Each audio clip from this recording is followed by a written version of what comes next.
At first, this won't seem like a best day ever story, but trust me, it is. It's the first time I've told it publicly. 7 years ago, I found myself at the doorstep of the man who raped me. It was totally unannounced.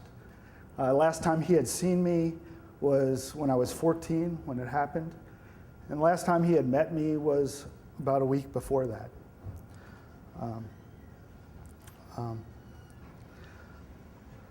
My sister-in-law called it facing the boogeyman, and I thought that was kind of an odd, silly way to say it, because I was 47 at the time, making him 70. How scary could an old man be? As I approached the house, I saw on the left side of the house was an old broken down van. And suddenly a chill just pierced through my body. It was the van that he had driven me in that day. And as I rang the doorbell and waited for him, I felt a familiar, paralyzing fear. And then there he was, standing there with a woman next to him. "Are you Daniel Dunleavy?" "Yes." "I'm Bret Daniels. 33 years ago, you raped me. This artwork reflects what you did to me and how it made me feel." The artwork was a collage that I had made in a rape recovery group. It had lots of pictures and words on it. In the middle was the picture of a young teenage boy screaming in fear. Next to it was the earth shattering. Underneath were the words, "Little boy broken." There's a picture of lips sewn together. Another picture of a little boy with his finger to his mouth. Shh. There's a picture of a silhouette of a man in a big empty room with the words, "Alone." There's another face screaming in rage, a face buried in his hands with the big word "shame" next to it. There was the word "numb" next to a body wrapped up like a mummy. There were the words, "Please stop, help me." I noticed the woman was looking at the collage. I handed him a CD and I handed him a paper with a short account of what he did and how it affected me.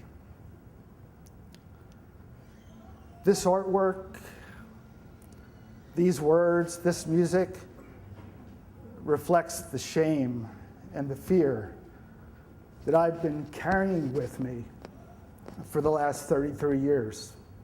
This isn't mine. This belongs to you. I wish you God's grace and mercy. He didn't take it well. "Who are you? What are you doing here? I don't know you." I interrupted him. I said, "I'm leaving now."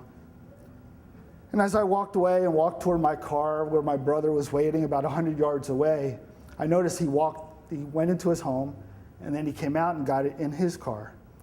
And he started following me in his car, me walking, him creeping behind me in his car. I got in my car and pulled away. 5 miles later, he was in his car following me. 10 miles later, I called the police. 15 miles later, I met the police in a parking lot where they escorted him back home and made sure I was safe. That day, I forgave Daniel. He didn't ask for my forgiveness. He didn't even admit he did anything wrong, but it wasn't about him, it was about me. It's about feeling the feelings, facing the trauma head on, and then letting go, and letting God's judgment and grace and mercy take over. Getting raped, not a good day. An earth-exploding, life-shattering day.